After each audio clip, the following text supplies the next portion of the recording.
Okay, in the interest of time, I think we should start.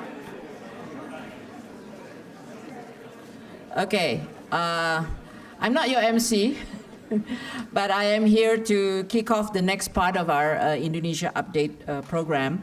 On behalf of the conveners, I just wanted to take a few minutes to explain why we chose the topic and what are the main questions that we hope can be answered from this year's update. I think the choice of the topic is actually quite obvious.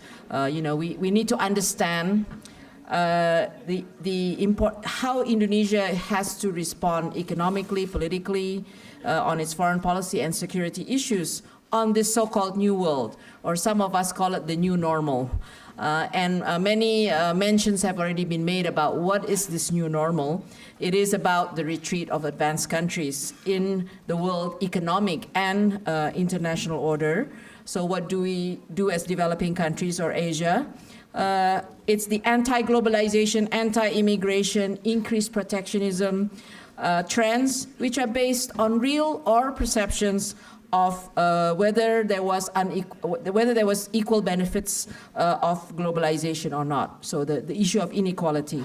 Third is the rise of China and the multipolar world, which Alistair made a mention of. How should countries like Indonesia respond, and how should the region evolve? Fourth is the technological transformation, which has economic, political, and security impact. And finally, as Vedi mentioned, the erosion of liberal democracy. All this is the new normal, which Indonesia needs to understand, and how to respond is probably the most important question. So the main questions that we are hoping will be answered by the subsequent presentations and papers in this year's update is that we hope that the main questions and the focus of analysis will relate to, first of all, what has been the main responses to globalization, nationalism, and sovereignty in Indonesia in the past and at present. Historical reflection is very important, and in the case of Indonesia, nationalism, as we know, is not new. It comes and goes, and it recurs itself all the time. I can remember the time when free trade was a bad word in Indonesia, and we're not allowed to say it. Then we could say it. Now we can't really say it, either. And I never used the word free trade when I was a Minister of Trade, by the way. I always used the word fair trade, right? All this nationalism has an impact on our policy, including foreign and economic. Then we have to understand the why behind the what has been the response, especially the current perceptions of Indonesia on these issues. We have a survey that will tell you a story about the current perceptions on globalization in Indonesia today. And what has been the effects? That's kind of the most important question. What has been the effect of these kind of responses on the economy, on competitiveness, on poverty, on inequality, on gender, on security and foreign policy issues? And most importantly, the unintended effects, such as high food prices on poverty, the human face of globalization, migration, and human trafficking, and uncertainty. A lot of uncertainties in economic policy domestically and in the way Indonesia is engaging with the world and in the region. And of course, finally, all updates have this final objective.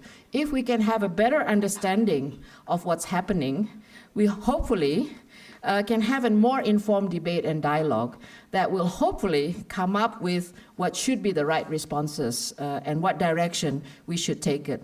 And really, it is about how we can understand and embrace opportunities of globalization, including trade agreements, while we manage the negative effects and ensuring inclusive growth and development as we are opening up and globalizing, and avoiding the unintended effects of narrow nationalism. That's kind of where we hope we end up tomorrow. And most importantly, reflecting my experience as a trade minister, I think, what kind of narrative do we have to have in today's world to be able to continue what we think is responsible openness and globalization? Thank you. I will now pass the floor to Robert Cribb to start the next session. Thank you. So thank you very much, Bumari. Welcome back from lunch, ladies and gentlemen. In this session, we are examining nationalism and sovereignty in the context of globalisation. We've got three distinguished speakers, and I'll introduce them all in the interest of time. Our first speaker will be Tony Reid. He's Emeritus Professor here at ANU, and many of you will know that he's one of the most influential historians of Southeast Asia, especially interested in economic history of the region. Then we have Professor Ed Aspinall, Professor in the Department of Political and Social Change here at ANU. His research focused initially on opposition to Suharto. It moved to ethnicity and to specific study of Aceh. And at the moment, he's working especially on money politics in Indonesia. Our third speaker is Shafiah Muhibat, who's at the Rajaratnam School of International Studies in Singapore. Her specialty is security policy, international relations of Indonesia in Southeast Asia. Each speaker will have 20 minutes, and then I invite you to store up your questions for a general question and answer session at the end. We'll begin with Tony.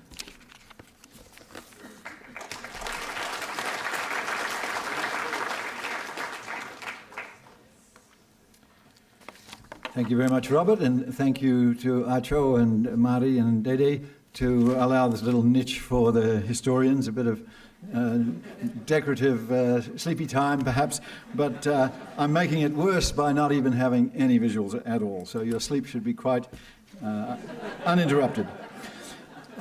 Indonesia's geography has long seemed at war with its politics. If you think about the place geographically, the world's largest archipelago athwart a major hinge of world commerce is the unlikeliest place where you would think a single extended sovereignty with claims to absolutism or exclusivism could ever arise. If you think of other places in the world that are in any remote way comparable, the West Indies comes to mind, another big archipelago in the middle of things. And there are, I think, latest count, 14 different sovereignties in the Caribbean. The other, from the point of view of other global hinges where all the commerce has to go through, the Middle East comes to mind, and again, its dividedness is somewhat notorious. The economic reality of the Indonesian archipelago was, at most times, what you'd expect, one of multiple competing harbours mediating between productive highlands and the world outside, receiving all the world's traders in relatively open competition and sending out its own. Plenty of riverine opportunities and small island opportunities for evading the claims of any kind of government that sought to control and monopolise.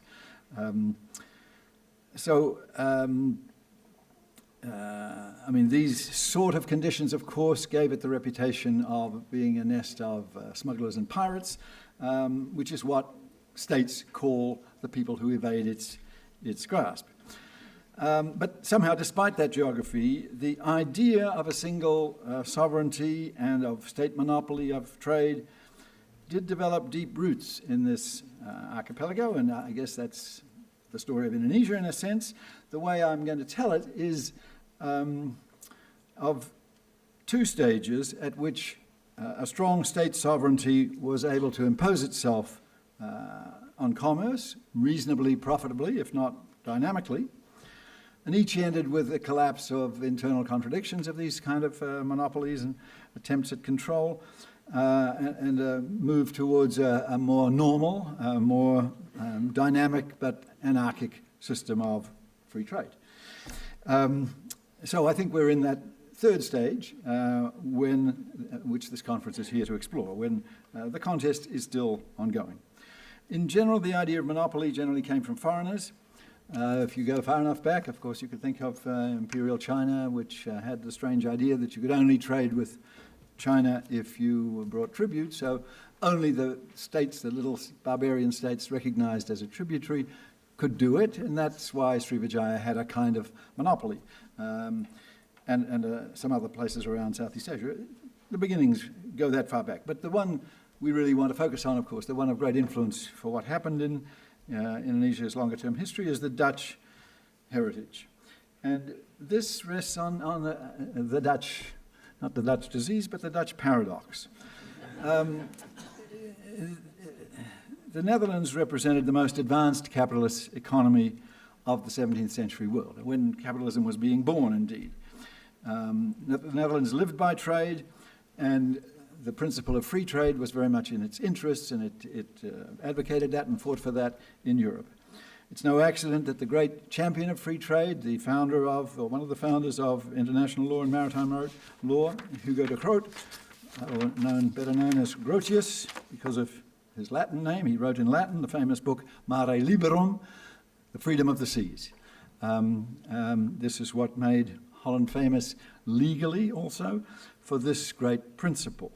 As he told it, the first principle from which you start to think about international law is that the sea is the common patrimony of humanity because it's like the air. You can't control it. It's not like the land. So, hence, I quote, every nation is free to travel to every other nation and to trade with it. Of course, other countries and rulers around Europe and elsewhere would often quote Grotius against the Dutch because we thought you had this principle, what are you doing? One of them, who should not be forgotten in this context, is Sultan Alauddin of Makassar, who told the Dutch envoy just a few years after Grotius had written his book, and he didn't quote Grotius, he didn't use the name, he might just have known about this because some of his court did read Portuguese and Latin, but it makes the point better to say, no, I didn't have to read it from Grotius, it's the first principle, right? So as the Dutch envoy was trying to say, don't go to Maluku, the Spartan, we control it, you're not allowed, it's a monopoly. He said, God made the land and the land he divided among men, and the sea he gave in common. It's never been heard that anybody should be forbidden to sail the seas. Indeed, a correct statement of how people felt about things in the Indonesian part of the world. So, paradox that the company, I mean, again, was the flower of early 17th century capitalism. It was the world's biggest joint stock company when it was established in 1602. It was a pioneer in the scale and efficiency of its bookkeeping, its shipbuilding, its navigation, its accountability to its shareholders, its many shareholders. It was very much a pioneering idea of how you organize the economy. And it even patronized Grotius, the first employer that gave him his start, because they wanted to use his free trade idea against the Portuguese. But of course, as we all know, in Indonesia, the company used its superior firepower ruthlessly to exclude its rivals, the English, the famous Amboina massacre, and other times, the Portuguese and the Muslims. What turned it into the arch monopolist, instead of being this advocate of free trade, was, I suppose, the peculiar geography of Indonesia, which is not only this vast, diverse, spread out archipelago, but its most prized asset of the time was, of course, the spices, the nutmeg and clove, which are grown in Maluku at the very extremity of the world trading system. I mean, this is as far as you could get from the Eurasian world trading system of millennial organization. It was a place which was politically weak and tiny, and yet all the clove and nutmeg grew on these tiny islands. So the temptation to grab the golden goose and to turn it into a monopoly was very great, and the company pursued it ruthlessly. Jan Pieterszoon Koen, the ruthless inventor of this policy of using whatever power you have, whatever chance you have to conquer, enslave, control, to get control of that device. He delivered that monopoly quickly enough and profitably enough to silence his more liberal Dutch critics, some of whom were still muttering about, human rights and freedom of trade. And so, as usual, I mean, a monopoly was, I was going to call it the world's most lucrative monopoly, but You know, the Chinese emperor didn't do badly, and there's some other pretty impressive monopolies out there. But in maritime terms, a small commercial operation trying to monopolize something, it was in a class of its own in terms of profitability. The VOC was able to sell the nutmeg and the clove and so forth in Amsterdam at 14 times the price it paid in Maluku. Of course, this was bad for the Indonesian economy more generally. Of course, monopoly killed innovation. It diverted resources into massive military infrastructure required to police that monopoly and to stop everybody else from growing these things elsewhere. It drove consumers to find other ways to season their meat. Brazil had a herb that did almost the same thing. And it made Maluku into a troubled, uncompetitive backwater. Even for the company itself, in the long run, of course, the monopoly was inefficient. By the 1920s, Indonesia was an importer of cloves, so uncompetitive had it become at producing cloves. And elsewhere in the archipelago in Southeast Asia, the VOC couldn't monopolize, but it sought always to exclude all other Europeans. It tried to make treaties with rulers to exclude the Portuguese, the English, the Danish, the French, and everybody. And so monopoly became a sort of attractive idea, an aspiration. But really what made Batavia the center of Asian trade, what made it a modern Singapore and Hong Kong rolled into one, you might say, was the free trade. The fact that it got a start with the monopoly, but it was the trade that came to it from all over Asia that enabled it to survive for 100 years. It was not that corroding, inefficient monopoly that gradually became more of a burden. I think the moral of that VOC story is that firstly, monopoly could be profitable in the archipelago. I mean, when I say moral, I should say the heritage that was left for succeeding rulers of Batavia, Jakarta, that monopoly could be profitable in the archipelago. And secondly, that control of at least the Java Sea was both a right and a necessity for Batavia, Jakarta, you might say.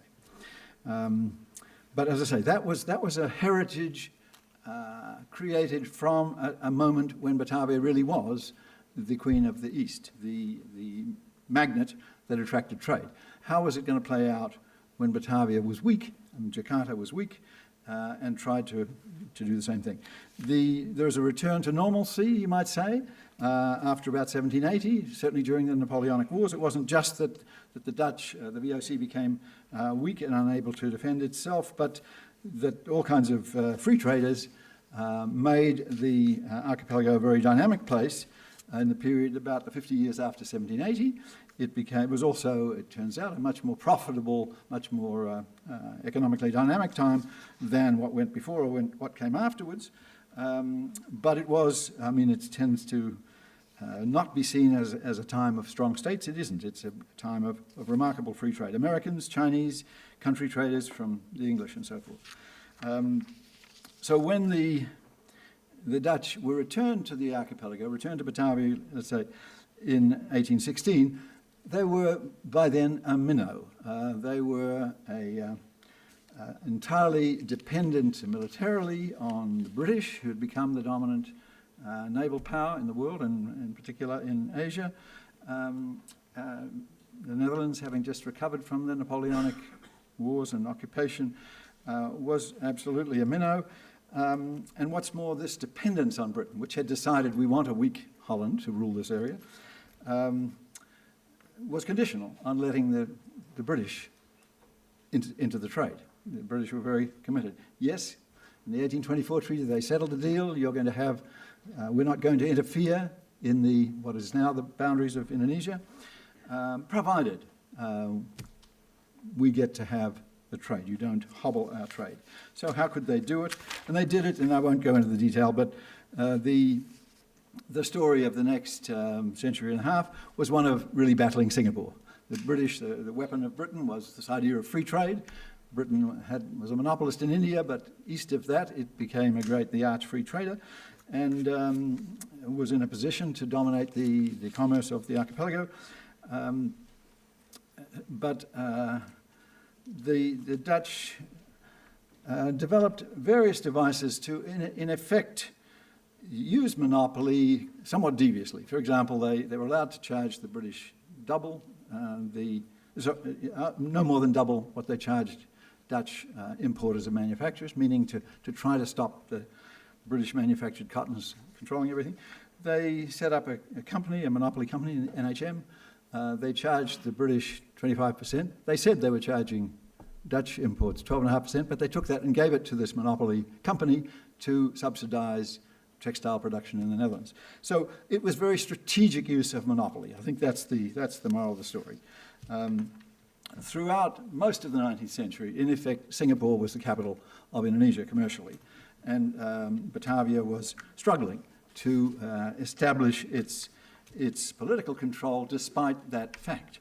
The shipping line, even the shipping line that had the Dutch subsidy for the mail contracts, in order to do this job of trying to unite this archipelago, and it flew the Dutch flag and carried a Dutch name, the Nederlands-Indisch Stoomvaartmaatschappij, but it was a British company and its headquarters were in Singapore. And it made the headquarters of communication there in Singapore. So this problem, if you like, is an old one. The familiar contemporary problem of how do we deal with I'm just going to go for the end, I think. The Dutch, I'll go straight to the moral of the Dutch story. How did they deal with it? They dealt with it by establishing the KPM at the end of the 19th century. Gradually, Dutch nationalism just couldn't stand it any longer, the debilitation and humiliation at Britain's hands.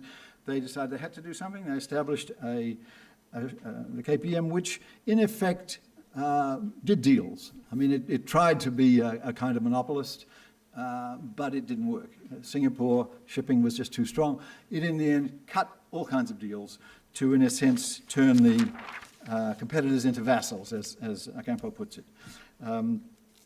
So by the last 30 years of the Netherlands Indies regime, they had actually resolved this problem. You did have a situation where the legality, the political sovereignty, more or less coincided with reality because of a fairly complementary relationship with the Strait settlements, Singapore and Penang, so that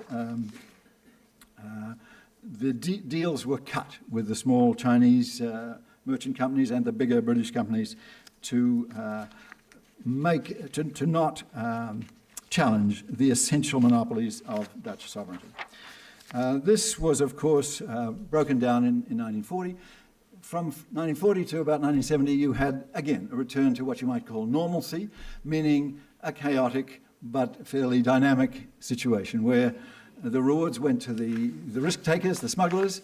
The established players were all out of the picture. Both the European and the established Chinese Peranakan firms were destroyed by the Japanese occupation and then by the revolutionary period. So the risk takers, generally China-born, Totok Chinese, like Lim Xulong, many of them Hokcha, not Hokkien, because they could take risks with nothing to lose except their heads, both with the Japanese and then with the struggle, they would make deals with Republican military commanders. And so smuggling became in the 1940s a matter of survival of course, for the young republic, as well as for many people just trying to survive, smuggling to Singapore in particular. And then, the transfer of sovereignty, 1950, the job of Indonesia, how do you again try to do this trick of trying to control this when you are so weak, both militarily and commercially? Jakarta was at a great disadvantage in trying to cope with Singapore. It was a matter of life and death for the Republic. It was seen as such in the 1950s because the outer islands, they lived by smuggling, in effect. Their relationship with Singapore was vital to them. all the players, the 1,000 different players who'd been involved during the time of struggle in the 40s, were gradually centralised by colonels who controlled different areas, particularly Manado and Medan, Simbolon in Medan, of course, the military commander. So the PRI rebellion became about that. It was really who's going to control trade, who was going to control this lifeline. And the Republic surprised everybody by the ferocity with which it suppressed the PRI militarily. But it wasn't so easy to suppress commerce, I mean, to monopolize commerce and bring it into what were thought to be the appropriate Indonesian hands. As we know, as well as the PRI crisis in 58, 59, you had the crisis of PP 10, the decree whereby the Chinese had to move out of rural areas, a general appalling sort of shooting in the foot of the Indonesian economy in the quest for greater control over these dubiously loyal or dubiously politically correct economic agents.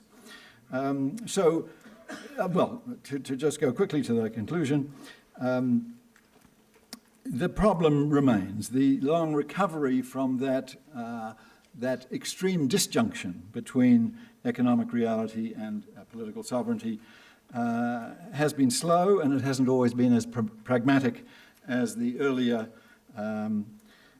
Dutch attempt. It's often been ham-handed. Some things never seem to change. The tin production in Indonesia since the 1980s has been one of the world's greatest tin producers. Singapore produces 0 tin, despite Bukit Timah. That's misleading. But if you look at the statistics for exports, Singapore often has more tin exports than Indonesia. And that, of course, is because this kind of relationship keeps going on. People escape rather heavy-handed Indonesian attempts at monopolizing because Singapore is right there. Gradually, as we know, Suharto eased the military out of business, built collaborative relationships with Singapore and Malaysia.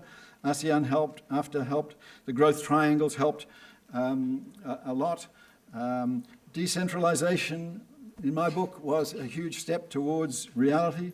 I'm inclined to think that, it's true what somebody said at a previous update, the further you push authority away from the centralizing central government of Jakarta, the more efficient it is.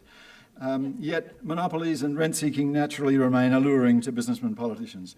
A democracy such as we thankfully have had since 1998 finds it harder to deal with populist protectionism than its authoritarian predecessors, whether Dutch or Indonesian. The gap between politics and geography is slowly narrowing, but remains a problem worthy of this great conference. Thank you.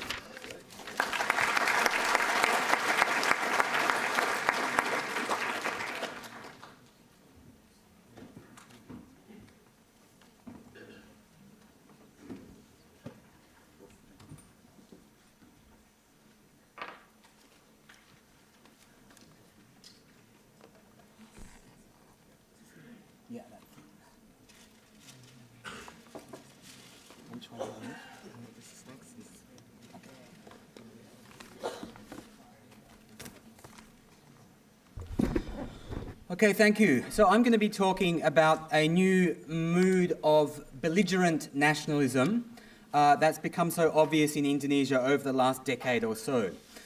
Through much of this conference, we'll be talking about economic nationalism, but I want to suggest that it's really a much broader phenomenon, touching on aspects of political and indeed cultural life as well. Oops. Sorry, I gave it away there. Got something to look forward to. Just very briefly on the structure of the presentation, I'll be doing a few things. I'll start with a couple of caveats, mention 3 fields in which nationalism is playing itself out, a quick historical flashback, and then highlight what I think is distinctive about the new nationalism, and finally point to 3 factors that might be driving forces. Now, the first caveat that I want to suggest is, of course, that what we're talking about here, nationalism, in Indonesia is not a uniquely Indonesian situation at the moment in the international system. Nationalism, of course, is the most ubiquitous, the most international ideology there is. In many ways, it's the organising principle of the contemporary world. And as Ibu Mari has already alluded to, Indonesia is not the only country experiencing a sort of a nationalist resurgence right now. And if you go onto Google Scholar, you'll find books and books and books about the new nationalism in China, in Russia, in Australia, and indeed, of course, in the United States. I had to get that picture up there. Moreover, and this is another aspect of the caveat, though it's hard to measure, we should remember that there are some indications that nationalism in Indonesia is not actually unusually strong.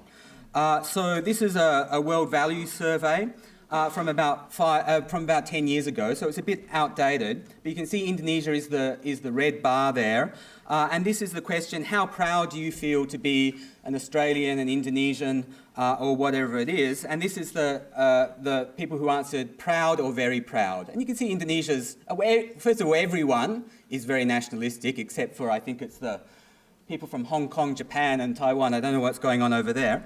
But Indonesia is around the middle. Right.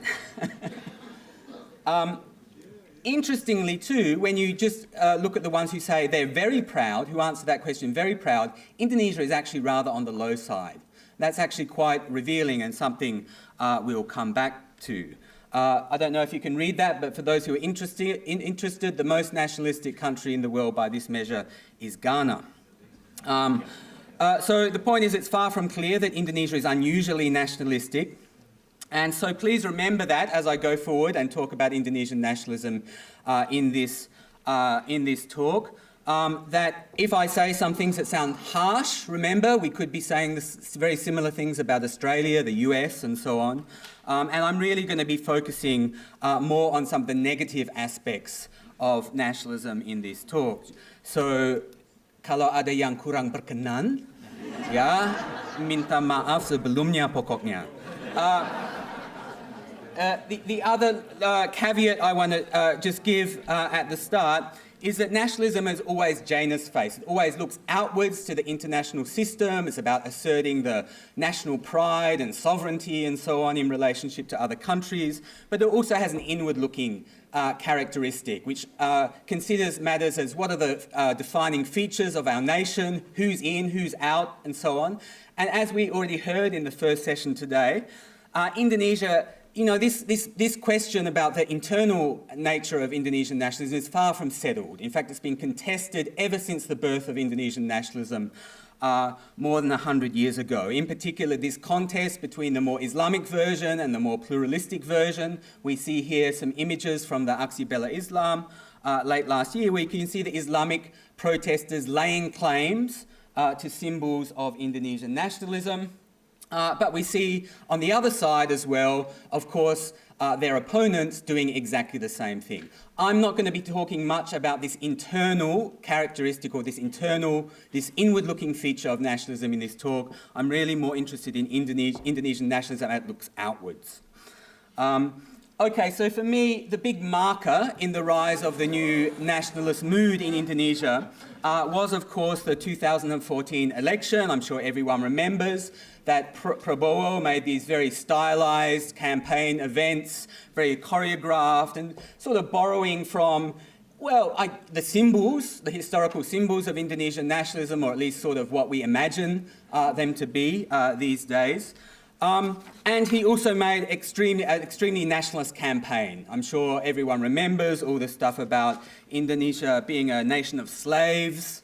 The riches of Indonesia were being sucked away by neo-colonialist powers. Indonesia was being recolonized. That all of this was happening with the collaboration of national traitors, pengkhianat bangsa, and so on and so forth. It was a very xenophobic campaign, a sort of campaign that prefigured the Trump campaign in the US last year. And Jokowi, in many ways, responded in kind. I don't know if many of you remember, there was that one famous exchange in one of the televised debates where they were asked, what would you do if some foreign country occupied Indonesian territory? And everyone thought this would be Prabowo's golden opportunity to show what a tough guy he was. But in fact, it was Jokowi who seized the moment by saying, "Ya, kita bikin rame," we'll make trouble. And we'll get, and he talked about being tough and so on. So we know that his government too has adopted a very nationalist posture. So politics is a big driving force here, but what are the fields or arenas in which contemporary nationalism is playing out? I want to just very briefly mention three main fields or varieties of the contemporary nationalism. One is territorial nationalism, and here the core idea is that Indonesia's territorial integrity and its sovereignty is under threat, both through internal separatism, nowadays that mostly means Papua, but also as a result of aggressive foreign powers or a combination of them. The nationalist vision, of course, is that usually if there's an internal separatist movement, there's got to be some hidden hand of a foreign actor behind it. So internal separatism, but also various territorial disputes with Malaysia in particular, more recently with China, illegal fishing, all of those sorts of issues. So territorial nationalism is still a big part of what we're talking about here. That should be number two, is economic nationalism. Again, we'll be talking a lot about that at this conference, so I won't dwell on it here, but the core idea that Indonesia's economic resources, especially its natural riches, are being exploited by foreigners and should be protected for the national benefit.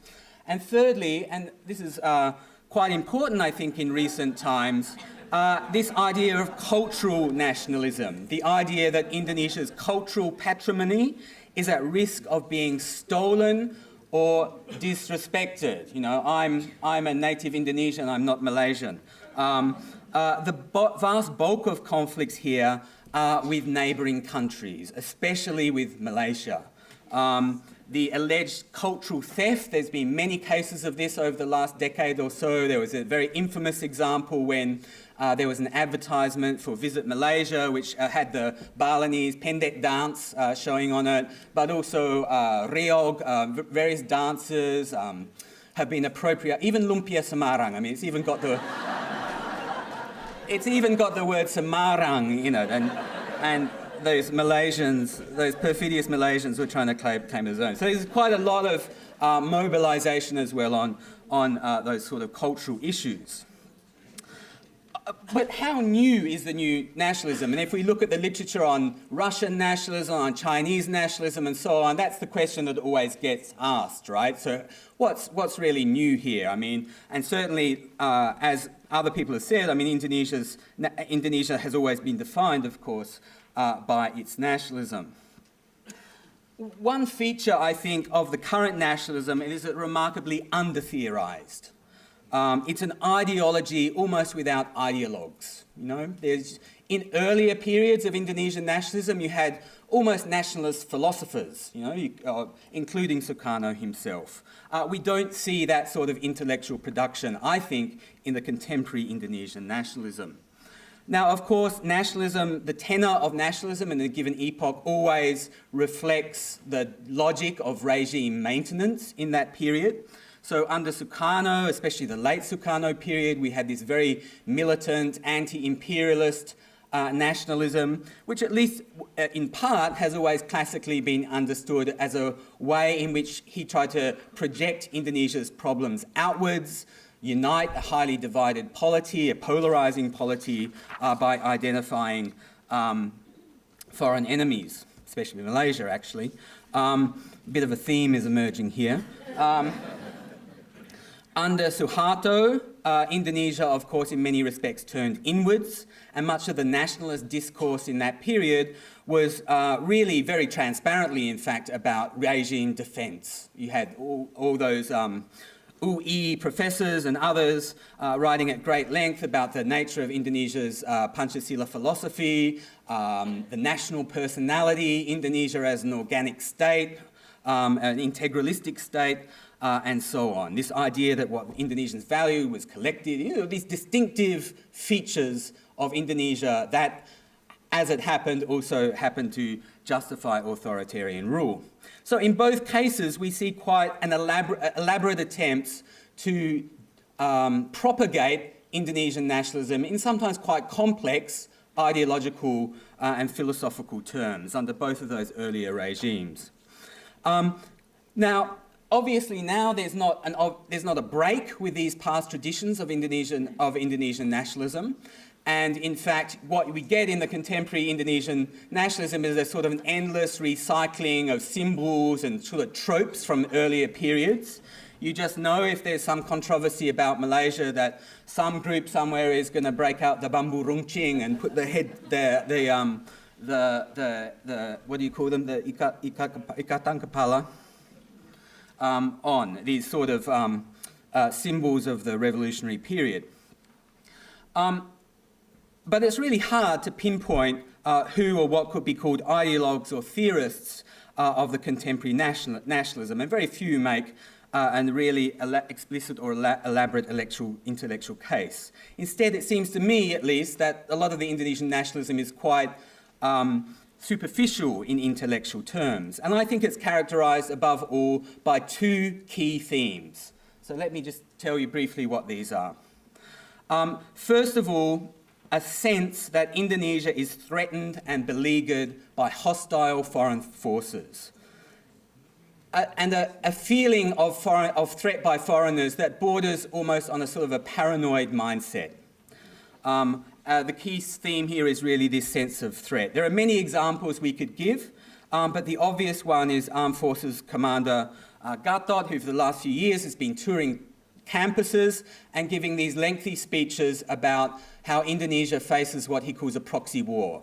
I'm sure many of you are aware of this, but the idea is that the big powers are using non-state actors like NGOs, social organisations, community groups and so on to undermine Indonesia, and anything that goes wrong in Indonesia, any demonstration, any unrest, whatever it is evidence of this proxy war being waged on Indonesia by foreigners. Narcotics he's blamed the narcotics problem as an evidence of the proxy war. Demands for lesbian and gay rights is similarly seen or depicted as being evidence of the proxy war. It seems ridiculous, actually, but it's like Vedi said today, he can get away with this sort of talk without really being challenged very much in the public arena. So that's one of the key themes. The second one, I think, is an obsessive interest with this idea of national dignity. This idea that Indonesia's national dignity is at constant threat of being insulted or degraded, again, especially by the actions or words of foreigners. There are several keywords or key terms here, like martabat bangsa, harga diri bangsa, just these ideas which suggest the idea of national dignity. This is very frequent in public discourse. Whenever Malaysia does anything wrong, or when foreigners criticise aspects of Indonesian policy, a really good example from a couple of years ago with the executions of drug smugglers. Often the sort of the default response is, we cannot give in to these people, it's our national dignity which is at stake. And it sometimes even underpins policy choices. I mentioned some in the hard copy of this paper, some policy choices that were taken early in the Jokowi government. There was the ban on the import of offal from other countries, because this was considered sort of the cast-offs, although it's very important for things like bakso, right? There was the ban on the import of second-hand clothes. Again, this is a big market in second-hand clothes for poorer people in Indonesia. But the trade minister said, and this is a quote, "Let's maintain our honour and dignity as a nation. Why on earth should we be wearing the used underwear and bras of another nation?" Okay, so that, to me, these seem to be two of the big sort of themes that run through the contemporary nationalism in Indonesia. But where does it come from? I think there's, oh, yes. Apologies in advance for this particular image. But the point I was trying to make here is that it seems to me that part of where this new nationalism comes from is the superficiality and even vulgarity. And let me tell you, I don't know if you can actually make out that picture, but anyway, for those who've just eaten lunch, perhaps it's not best not to. The vulgarity of the internet age. that a lot of what sort of passes as nationalist discourse, let me just cover that up. A lot of what I can tell you there are much worse images than that one out there, many of a scatological nature when it comes to Malaysia, it seems. Many of the nationalist controversies of recent times seem to me to be sort of very superficial events. There's Malaysia does something, there's a sudden eruption, it takes fire within social media, sometimes spills out into street demonstrations and so on, but then dissipates equally quickly. So I think there's something going on here about the nature, the sort of the shallow and superficial emotionality of contemporary politics, not just in Indonesia, but right around the world. And I think it's something to do with the character of contemporary communications, internet, social media, and so on. Think of the Trump phenomenon as well. I'll leave it at that. A second driving force, I think, really is the transition to democracy. Nationalism is the ultimate thin ideology, it's sometimes called. Just a set of very simple ideas that can be endlessly adaptable, transplanted onto any sort of political system or into any other sort of political ideology. But nationalism is also one that an ideology that provides a very powerful and emotionally resonant basis of appeal for politicians seeking to be elected, hence its attractiveness to such politicians. And I think especially in the absence of programmatic politics, nationalism really comes into its own. So I think one of the characteristics of contemporary Indonesian politics is the weakness that is giving rise to this new nationalist mood is actually the weakness of policy debate in terms of framing national political dynamics. That absence of a political cleavage structure within the party system that's really about matters to do with economic policy, the size of the state, redistribution, all those sorts of questions. Nationalism provides a mobilising structure, a sort of a structure of feeling for politicians, for political appeals, in the absence of other sorts of cleavages. And thirdly, and this is perhaps the most sensitive thing for me to say, is I think that the current nationalism, within the current nationalism, especially within this hostility to foreign forces, within this obsession with national dignity, we can also find signs of national insecurity, even a sense of national failure in certain respects. Many will remember seeing this advertisement from a Malaysian newspaper that was widely circulated within Indonesia a year or two or so. And rightly and justifiably, many Indonesians were absolutely appalled that this is the way Indonesian workers were being betrayed in that country. And I think it is one curious fact that so much of the nationalist animus that we see being mobilised in Indonesia in recent years is directed at Malaysia, actually. It's the one country that you think is most similar, closest culturally to Indonesia, and yet it's often the target of the strongest nationalist condemnation and mobilisation, even exceeding Australia these days, I think, over cultural theft, border disputes, migrant workers and so on. And this really makes sense in some respects. Indonesians have had, for a long time, very high expectations about the progress the country would make, whether in combating corruption, building democratic institutions, achieving economic success, prosperity, and so on. But we know that Indonesia's attainments in this regard are quite a bit less than many of its Southeast Asian nations. And when Indonesians look around the region to places like Malaysia or Singapore, they see not only, in many respects, superior achievements, but also signs that Indonesia is held in low regard by these neighbouring countries. And in fact, there's a very interesting ICIS, Institute of Southeast Asian Studies survey that's just come out about Indonesian national attitudes on many questions. But one of the striking things there is that the countries that Indonesia most admires, 85% of respondents say they admire Singapore and Malaysia. So it's the very countries that are most admired that are often the targets of this sort of love-hate nationalistic relationship. And I think that's one way we should think about this new mood of nationalism in Indonesia. That's not like China. When people talk about China, they often say nationalism in China is this reflection of this very aggressive, assertive, rising power. For me, Indonesian nationalism we often see is more a sort of a reflection upon a sense of national frustration and even failure. So on that somber note, I'll leave you to it. Thank you.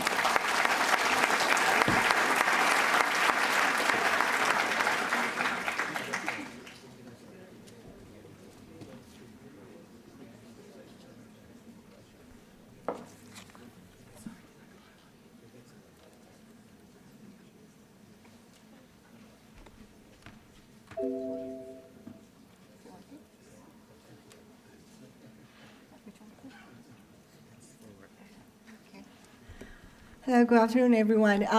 My topic is still following similar lines of discussing nationalism in Indonesia.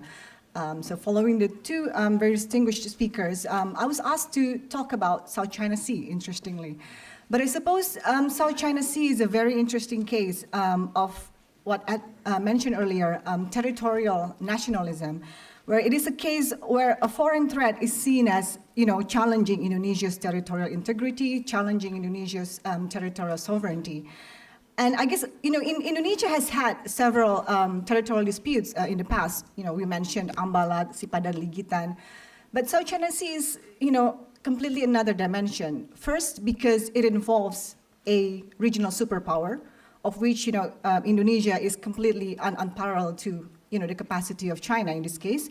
And second of all, it is a dispute, a territorial dispute, which Indonesia previously was unaffected, but then gradually and unintendedly being drawn into the core of the dispute. So just very briefly to give you a background of what the dispute in South China Sea was all about. As I mentioned, throughout the 1980s, 1980s, Indonesia was generally unaffected by South China Sea. It was then a dispute solely between China, Vietnam, Philippines, Malaysia, and to an extent Brunei. Indonesia was seen far away from the center of the dispute, if you see the map here. It has no interest whatsoever to claim anything in the South China Sea. It feels like all of Indonesia's territory was not any way at all claimed by any states that are in dispute in the South China Sea. Indonesia was, of course, in the 1990s, was very concerned about what's going on, especially because Indonesia saw itself as a country with great role in ASEAN and Southeast Asia in general. So back then in the 1990s, Indonesia was the country that initiated a series of different workshops trying to find a solution to what happened in the South China Sea. That's why this terminology of an honest broker, a facilitator, came about back in the 1990s, because Indonesia was seen as the country that could eventually find a solution to what went on in the South China Sea. And in 2002, also with the involvement of Indonesia, then the countries, ASEAN countries and China signed what we know now as the Declaration of Conduct in the South China Sea. But unfortunately, only a few years after that, then that's when things started to unravel quite quickly. For Indonesia, it's being drawn into the disputes started more or less in 2009. Back then, China submitted a map with the now infamous 9-dash line to the UN. In which, if you see in the very in the very south corner, I'm not sure there is which one is it? This one? Ah, perfect. We should see in the very southern part of the 9-dash line. The 9-dash line is the green line. Encroach some part of Indonesia's territorial water. So it does. We do not have any problems in terms of this is the Natuna Island, and this is the small area that is encroached by by China's 9-dash line. So there is no territorial claims. There is a problem with overlapping territorial water. So in a bold retort to China's submission to the UN, Indonesia sent another diplomatic note saying that we do not recognize the 9-dash line, and we are asking for a clarification what it means, what it entails, what China would like to do. And until now, we still do not have any explanation whatsoever what this map means. We do not have any clarification what China means by this 9-dash line. In fact, we have had 2 occasions when China actually declared that Natuna Island belongs to Indonesia. We do not want to have anything to do with it. The first one was in 2015, and the second one was just last year in 2016 after a series of incidents in the Natuna waters, which I will explain later. So this is what happened last year. So in the first half of last year, there was 3 incidents in the Natuna waters. I'm borrowing this map from the Lowy Institute. So the first, second, and third was very minor incidents in 2010 and 2016, which were not largely picked up by the media. I assume because the South China Sea was not in the peak of tension as it is now. So last year, there were 3 incidents in March, in May, and in June, 3 of which involve Chinese fishing vessels and the Indonesian authority. The first one, in March, it involved Chinese fishing vessels and a ship from KKP, from the Ministry of Fishery and Marine Affairs, of which our Indonesian authority tried to, chase the vessel, but failed to do so because we were the 2 vessels were not parallel in terms of size, in terms of ability, and basically they got away after a number of very incident. And the second one occurred in March, which is point number 5 in this slide. In this case, the Chinese fishing vessel was finally caught, mainly because the one that was involved in this altercation was the Indonesian Navy, so no longer a ship from KKP. It's now a ship from the Navy, because the Navy's vessel was equivalent in size, and it was also equivalent in terms of capacity to the Chinese Coast Guard vessel, which was escorting the Chinese fishing vessel at the time. So the third one was more or less the same kind of incident. So what particularly stood out was that all these 3 incidents, especially the last one, occurred just a month before the 2016 arbitration tribunal ruling. I'm not sure. I'll explain to that a little bit later. So 2016 was actually the year when a lot of things went on in the South China Sea, and I think last year we all thought it could not get any worse than this, because all of these incidents and this tension towards the arbitration ruling. But turns out 2017 has just been as bad. So this is the case. Just a little bit overview of the case. I'm pretty sure a lot of people also are familiar with this. Basically, the Philippines submitted a case to the arbitration tribunal a few years ago, and finally in 2016 we had a ruling. Basically, Philippines tried to contest Chinese claims in the South China Sea, particularly its building artificial islands in the area. And basically, the ruling said that all of China's activities in the South China Sea are illegal. None of the artificial islands are basically done legally, and that all of China's claims in the 9-dash line has no legal background, legal stand whatsoever.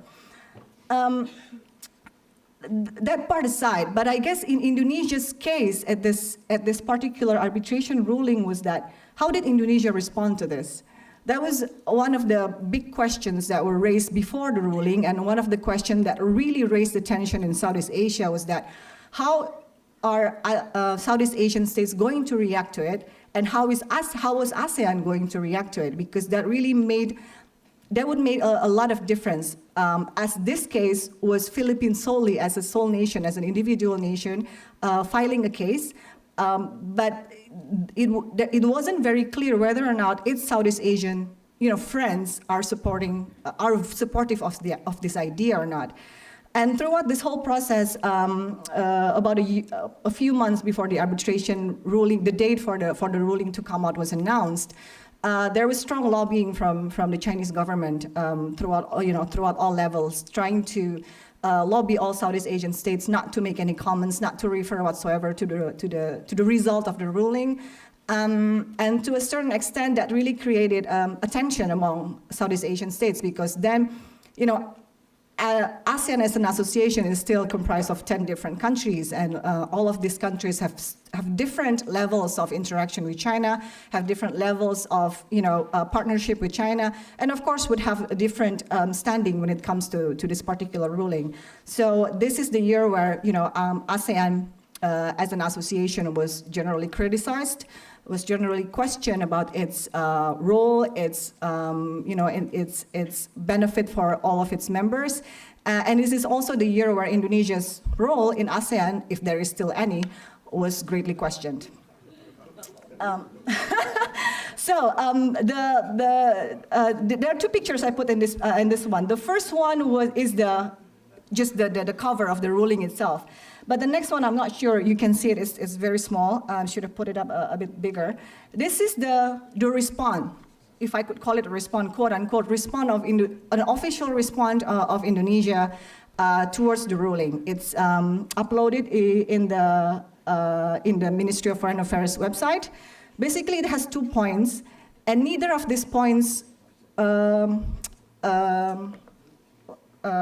relate directly or mention directly the ruling itself. It basically says that all countries in the region should refrain from making things worse, and we should respect international law and so on, but nothing directly referring to the arbitration itself. So this particular response was met with different kinds of responses, but mostly very highly critical. So in general, the foreign policy community in Indonesia, the scholars, academics, were very critical of this response, because saying it's not enough. Indonesia is a big country. Why are we succumbing to pressure, international pressures, in this case from China? We should have been able to create at least a stronger response. If we're not able to actually try to drive ASEAN or make any individual efforts to resolve the dispute, at least make a stronger response to it. At least being supportive to international law would be better than these 2 lines of response. These are the main criticism that has been directed towards Indonesia, that Indonesia is not doing enough, Indonesia is not strong enough, and Indonesia is not playing the role it should play at least in the region. So when I first got the program of this year's update, I was very pleased to see the picture that was shown at the cover. I'm not sure many of you knows what that picture was about. The picture at the cover of your Indonesia update is Jokowi on top of a ship in Natuna, inspecting. I'm not familiar with this weaponry, but inspecting what looks like a very sophisticated, ship, a very sophisticated weaponry in a big ship in Natuna. This occurred after a series of incidents in 2016. What's so interesting about this is not merely, the size of a ship itself, how sophisticated it is, how serious Jokowi is. But what is more interesting is that what kind of a signal this is sending. Is Indonesia, trying to be more tough on China? Is Indonesia now portraying itself as a country with big naval capability? Is Indonesia, at least no longer be a non-claimant? Because if you are showing things like this, that means you are in the dispute. If you're not in a dispute, you're not going to care about showing how tough you are, how strong you are. But this is now, things like this are really sending different or even mixed signals to the world. And what is even more interesting is that this then brings about the fact that if Indonesia is now at least finally recognizing that it's a claimant in the South China Sea, that really changes, the whole scenery of the South China Sea dispute. As big as a country as Indonesia, even though with, the many criticisms directed towards it. But if Indonesia is finally claiming itself to be a party to the dispute, no longer a facilitator, no longer an honest broker, that really changed the whole picture of this great dispute that the region is now facing. Not only this, so basically in 2016, Jokowi held two, or not Jokowi itself, the Navy, the TNI held two exercises near the Natuna waters. So the first one, I think, was just after the third incident, and the second one was a little bit later in the year, which was a lot bigger than the second one. So those are two shows of force, if you want to call it that way. The third show of force is this. We now have a new map, interestingly. This is we call it Peta NKRI. So this is the 2017 updated map of Indonesia. If I'm not mistaken, the last time our map was updated was in 2005. Correct me if I'm wrong. But interestingly, the main idea of this map was because, well, not only because it hasn't been updated for more than a decade, it's because we had two new maritime boundaries agreement. So 2 rounds of negotiations have finished with Singapore and the Philippines, which means our territorial maritime boundary has now changed and needs to be updated in the map. But the second element of this map is, and what is now more interesting to be picked up by the media, is of course the renaming of the North Natuna Sea. So I'm not sure I can show it here, but the sea surrounding North Natuna, the sea surrounding the Natuna Island has, traditionally just been called South China Sea because it is part of the bigger South China Sea.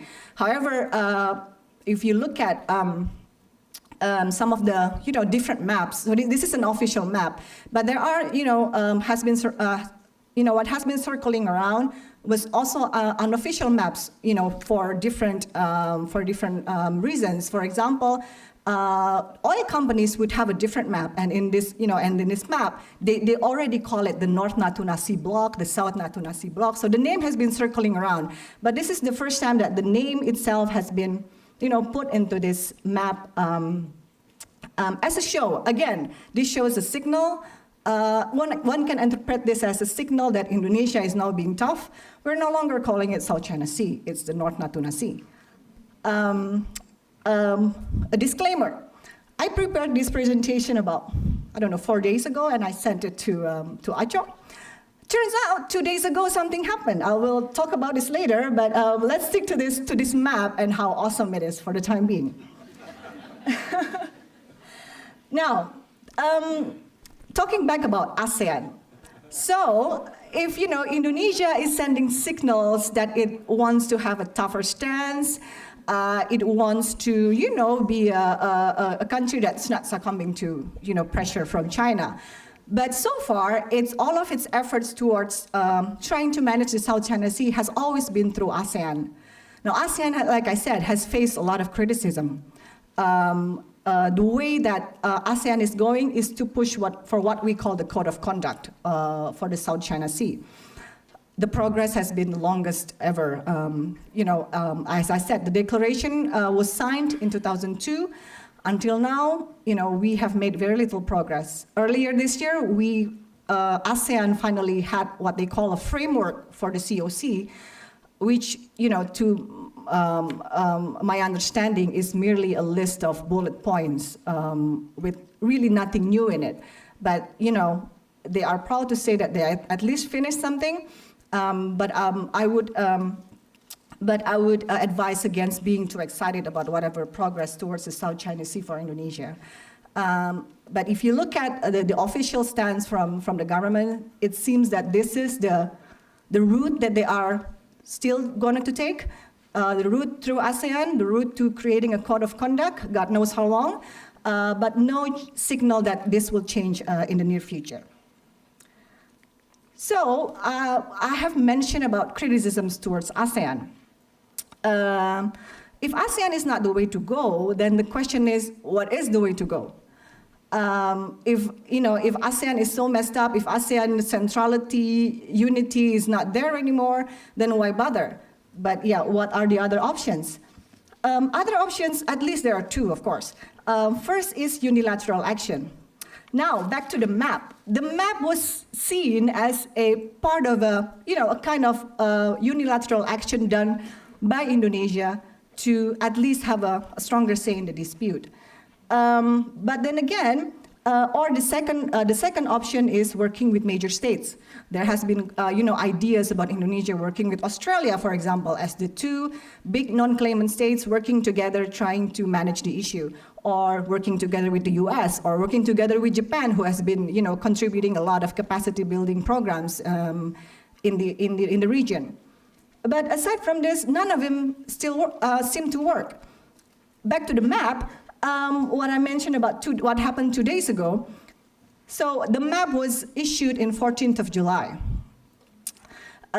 It was, in a big press conference. That was organized by the Coordinating Ministry of Maritime Affairs. Was the deputy minister.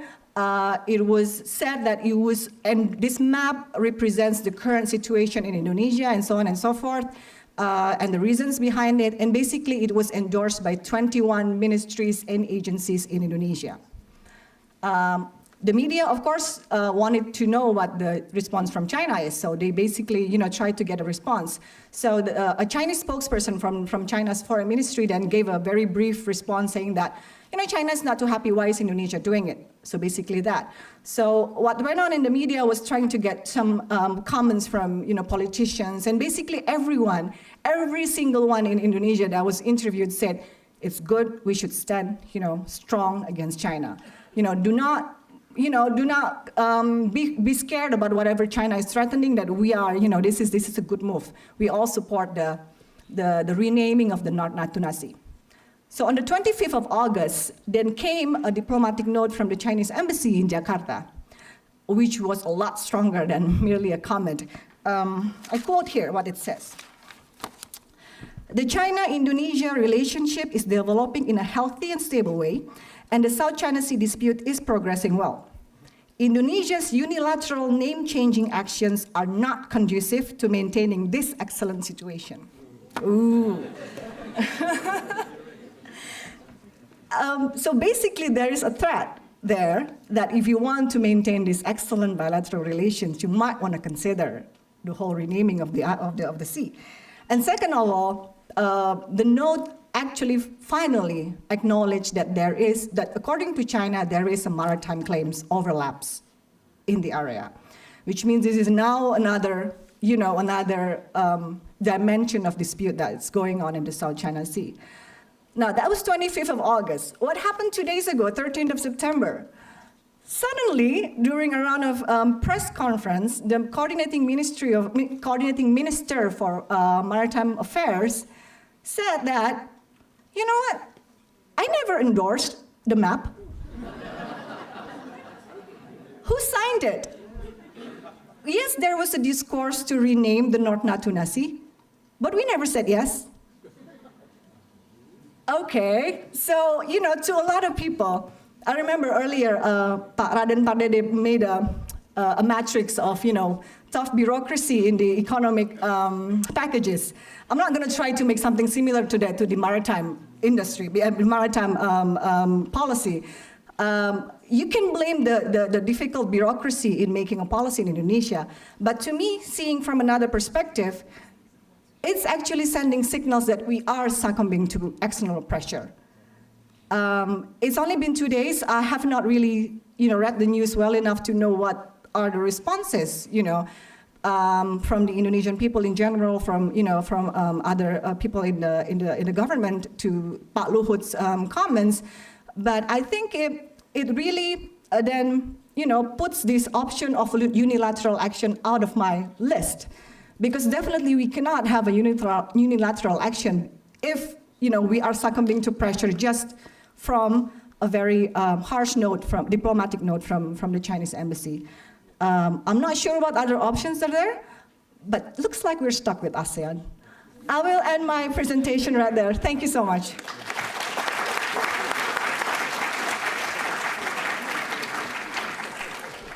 thank you very much to our three speakers.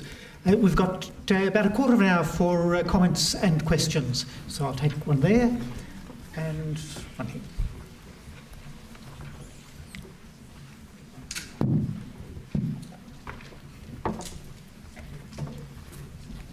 Thank you.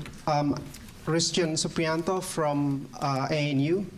I hope my question can encompass the three speakers. The first is, I think, relates more to Ed and Professor Reid. There is the kind of nationalism that Indonesia is currently showing that is of a superficial and shallow form. But I think there is, no matter how shallow or superficial it is, it must have roots in history. And I think the crux of the problem here is the way how Indonesia reads and interprets history. That is a selective and cherry-picking way of history that can perpetuate the current narrative of nationalism, and not the kind of a holistic, comprehensive reading of history. Professor Reid made a very interesting example of PRRI rebellion. He mentioned about the center and periphery tensions, the tension with Jakarta and the regions in controlling smuggling and trade. But in Indonesia, I think a lot of narrative now centers more on Western conspiracy against Indonesia at that time. Remember when the United States and Britain helped perpetuated the rebellion. And that kind of reading of history, I think, has an impact on how Indonesian express its nationalism today. And just to relate to Shafiah Muhibat. I think that might be enough of a question. Okay, thank you. Could we take our second test? Good afternoon. My name is Danny Kwa. I'm from the Lee Kuan Yew School of Public Policy. Thank you, panel, for so many interesting ideas here. I wondered if the one thing I might do in my question is to take on the dangerous mission of defending nationalism. And let me say why I say that, and I'd like to get your reactions. When we say nationalism, and we quickly follow it up with words like foreign threat, national pride and dignity, then yes, it seems like a very dangerous xenophobic trait for our people to have. But one of the interesting things about the survey that Professor Aspinall cited is that many Western societies answer even more positively on the question, how proud am I to be a citizen of this country? And then you realize that many of the people answering yes to that question are actually recent immigrants. They're new citizens. They're not xenophobic against the other.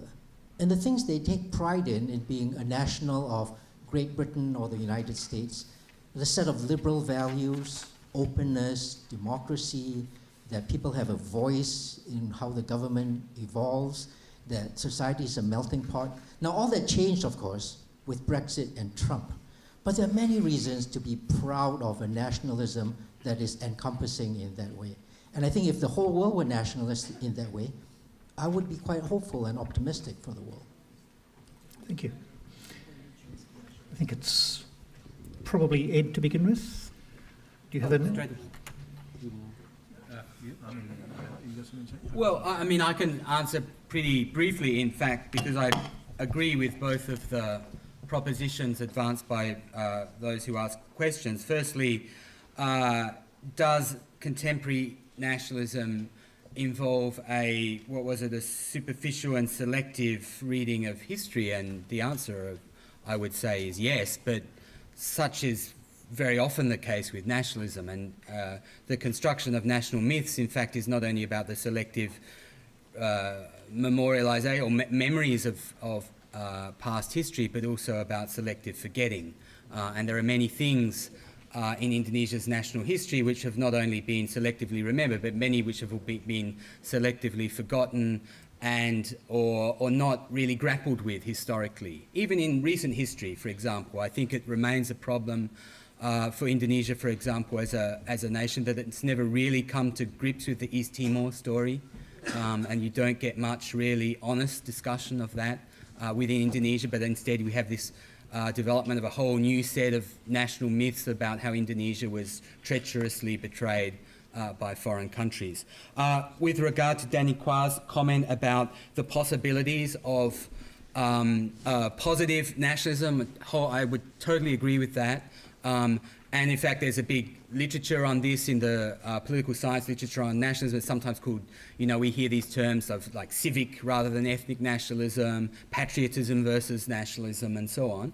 And I would agree that, yes, love of nation can become a great motivating force for seeking to achieve better outcomes for the members of that nation, and of course that is still a very persistent and present element in Indonesian nationalism. And one other point just to mention from the World's Value Survey, I didn't have enough time to put it up there, but one of the questions they ask is ethnic diversity good for the nation?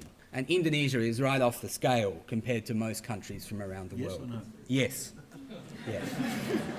Just as well. So yes, thank you for your comment. Tony, do you? Just add, yes, this works. A little about education and nationalism.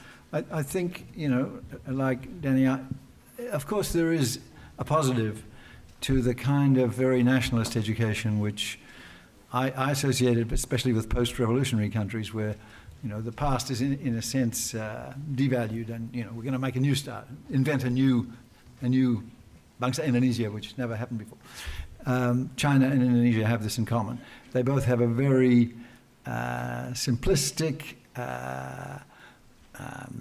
distorted, but singular view of what history is all about, national history is all about. It's about victimization and heroism against foreign manipulators and so forth. It's a very shallow kind of history. It's a very shallow way of rooting your pride, and I think in the long run that has to change. There has to be a much more varied and rich sense of what it is that one is proud about, not just fighting Dutchmen, but there are other things to be proud of, actually.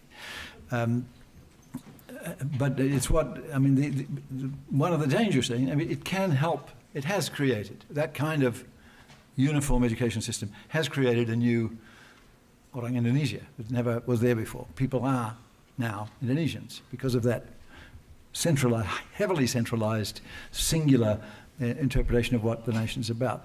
But it can come back to bite you, I think. I have, in my little attempt to categorize nationalism, I have a category of what I call GOSH, great outrage at state humiliation. It's not quite like state nationalism, although it's fed by state nationalism through the syllabus, but in the end it decides, our state, our government is pathetic, because it's not doing the things that we're encouraged to think that the nation's all about. And I think, that you see it in China, that phenomenon, and I think you see it in Indonesia. Thank you. I think we've got time for one or possibly two more questions, but please be quick. So both people right in the centre.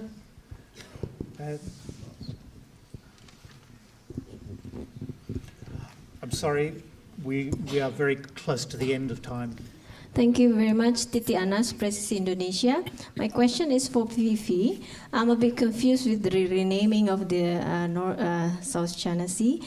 Do you think, what is your assessment, whether it is an example of miscommunication or coordination among within the government, or just being afraid of China? That's very direct. Blaine, behind you. With the microphone in the middle. The guy's got the microphone. In the middle's got the microphone. Hi, my name is Brita, and I want to ask to Mr. Aspinall about how important to be so nationalistic in this daily life, because I saw viral videos in internet about taxi driver being mad to someone who crashed the his cars, and someone who crashed these cars he said bule.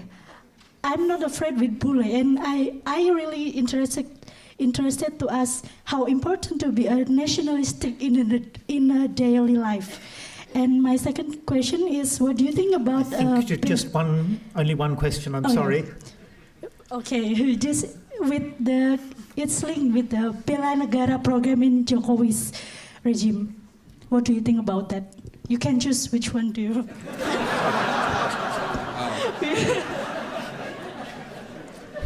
Pilihan bebas. Yeah.